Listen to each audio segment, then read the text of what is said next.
Twist ஒண்ணு காத்துட்டு இருக்குங்க. நம்ம சூர்யாவே நம்ம ஹரிதாவை கழுத்தை புடிச்சு வெளியில தள்ளி வெளியில போடி அப்படின்னு தோத்த போறாரு. இந்த சம்பவத்தை பார்த்து நம்ம சூர்யா ஃபேமிலியில இருக்கவங்க எல்லாருமே ஒரு பயங்கரமான ஒரு அதிர்ச்சியா ஆக போறாங்க. நம்ம நந்தியும் இங்கிலீஷ் பேசி அசத்த போறாங்க. அப்கமிங் எபிசோடு இப்படிதான் இருக்க போகுது. என் வீடியோ உங்களுக்கு பிடிச்சிருந்தா லைக் பண்ணுங்க, மறக்காம சேனலை சப்ஸ்கிரைப் பண்ணுங்க. ஹரிதாவே நம்ம நந்தினி கை நீட்டி அடிச்சிட்டாங்களா, என்னையா கை நீட்டி அடிச்சிட்டியா அப்படின்னு நம்ம ஹரிதா ரொம்பவுமே கடுப்பா சுத்திட்டு இருக்காங்க.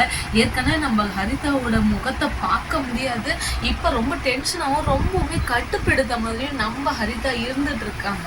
நம்ம ஹரிதாவோட எல்லா திமிரையும் அடக்கணும் அப்படின்னா கண்டிப்பா நம்ம சூர்யாவால மட்டும்தான் முடியும். நம்ம சூர்யா எவ்வளவு கஷ்டப்பட்டு இப்ப நம்ம நந்தினிய எப்படியாவது இங்கிலீஷ் பேச வைக்கணும், ஒரு டிகிரி எடுக்க வைக்கணும் அப்படின்னு பிளான் பண்ணிட்டு இருக்காங்க. ஆனா நம்ம எதிரிக்கு எதிரி நண்பன் அப்படிங்கிற மாதிரி நம்ம சுந்தரவலியும் ஹரிதாவும் கை கோர்த்துக்கிட்டு இப்ப நந்தினிய பழி வாங்குறாங்க அப்படின்னு தாங்க சொல்லணும்.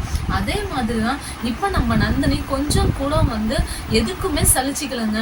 நான் ஏலக்கறி தான், நான் எந்த இடத்துலயும் சலிச்சவ கிடையாது அப்படிங்கிற மாதிரி எல்லாத்துக்குமே விட்டு கொடுத்து ரொம்ப பொறுமையா போயிட்டு இருக்காங்க.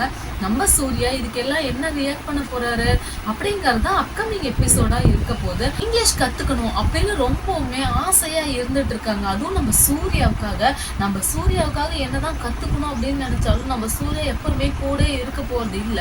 நம்ம பேய்க்கு உண்டான ஹரிதாவும் நம்ம சுந்தரவலியும் கூட இருக்கிறதுனால இவங்களை கூட வச்சுக்கிட்டு இங்கிலீஷ் கத்துக்கிறாங்க.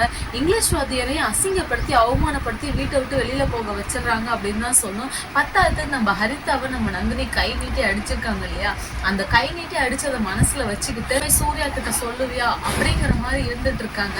நம்ம சூர்யா கிட்ட சொன்னது நம்ம நந்தினி கிடையாதுங்க.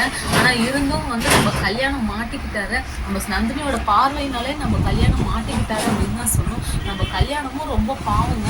நம்ம கல்யாணமும் இப்ப ஹரிதா கையால அடி வாங்கி இப்போ ஒரு சைடு பூரா பத்து போட்டு சுத்திட்டு இருக்காரு. இந்த ஹரிதாவோட திமிரை அடக்கிறதுக்கு நம்ம சூர்யா எப்ப வரப்போறாரு அப்படிங்கிறதுன்னு புரியல. நம்ம ரஞ்சித்தும் இன்னும் செஞ்ச கொலையை மறைக்கிறதுக்காக இன்னும் நிறைய தப்புகளை அடுக்கடுக்கா பண்ணிக்கிட்டே இருக்காரு. இந்த தப்பை நம்ம சூர்யாவும் நந்தினியும் சேர்ந்து நிரூபிக்கணும் அப்படின்னா என்ன, நம்ம ரஞ்சித்தோட செல்போன் தாங்க. நம்ம ரஞ்சித்தோட செல்போன் கண்டிப்பா கிடைக்கணும். அது யார் கையில கிடைக்க போகுது அப்படிங்கறதான் ஒரு பெரிய ட்விஸ்டாவே நமக்குள்ள இருந்துட்டு இருக்கு. 3 முடிச்சு சீரியல்ல ரஞ்சித்தோட கொலைகேஸ் மட்டும்தான் இப்போதைக்கு பாத்தீங்கன்னா ரொம்பவுமே சுவாரஸ்யமா போயிட்டு இருக்கு. பத்தாயிரத்துக்கு நம்ம ஹரிதா பார்க்கவே ரொம்ப நல்லா பேய் மாதிரி இருப்பாங்க. இப்ப ஃபேஸ் ஃபுல்லாம் பாத்தீங்கன்னா ரொம்ப டென்ஸ்டாவோ ரொம்பவுமே எப்பவுமே கடுப்பெடுத்த மாதிரி இருந்துட்டு இருக்காங்க அப்படின்னு தான் சொல்லணும். நம்ம ஹரிதாவை இப்பெல்லாம் பார்க்க கொஞ்சம் கூட சகிக்கல அப்படின்னு தாங்க சொல்லணும். அந்த அளவுக்கு தான் நம்ம ஹரிதா போயிட்டு இருக்கு. நம்ம ஹரிதா இப்ப பழி வாங்கணும் அப்படிங்கிற ஒரு படலத்துல சுந்தரவல்லி கூட கை கோத்துட்டு இருக்காங்க. சுந்தரவல்லி எது பண்ணாலும் கரெக்டா இருக்கும் அப்படின்னு நினைச்சிட்டு இருக்காங்க. அதே மாதிரி நம்ம சுந்தரவல்லியும் கண்மூடித்தனமா ஹரிதாவை நம்புறாங்க. சூர்யாவை டீல்ல விட்டாங்க. சூர்யா தான் பெத்த பையன் தான் அப்படிங்கிறதே நம்ம சுந்தரவல்லியை மறந்துட்டாங்க அப்படின்னு தான் சொல்லணும். சீக்கிரமா நம்ம சுந்தரவல்லி சூர்யாவை சீக்கிரம் நல்லபடியா புரிஞ்சுக்கணுங்க. சூர்யா சொல்றது எல்லாமே கரெக்ட் தான் அப்படிங்கிற மாதிரி புரிஞ்சுக்கணும். நம்ம கொலகார ரஞ்சித் கண்டுபிடிக்கணும். கண்டுபிடிச்சு அவரோட முகத்திரையை கிழிச்சா மட்டும்தான் இது எல்லாத்துக்குமே ஒரு முடிவு வரும். அப்ப கூட நம்ம ஹரிதா திருந்த மாட்டாங்க அப்படின்னு தான் சொல்லணும். இந்த அமெரிக்கா ஃபேமிலி எப்ப சுந்தரவல்லியோட வீட்டுக்குள்ள வந்துச்சோ அப்பையில இருந்தே வில்லங்கம் பெருசா போயிட்டு இருக்கு அப்படின்னு தாங்க சொல்லும்.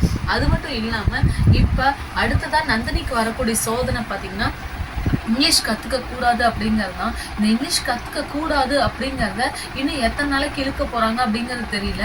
ஏன் வேலை செய்யறவங்களும் தோட்ட வேலை செய்யறவங்களும் இங்கிலீஷ் கத்துக்க கூடாதா? கத்துக்கிட்டா என்னங்க, கத்துக்கிறதுலையும் நல்லதுதான் அப்படின்னு சொல்லணும். ஏன்னா சீரியல் அந்த அளவுக்கு ரொம்ப ஒஸ்டா போயிட்டு இருக்கு. நம்ம நந்தினிக்கு வரக்கூடிய சோதனைகள்ல இருந்து நம்ம சூர்யா தான் நம்ம நந்தினியை காப்பாற்றணும். என்ன நடக்குதுங்கிறத வெயிட் பண்ணி பார்க்கணும்.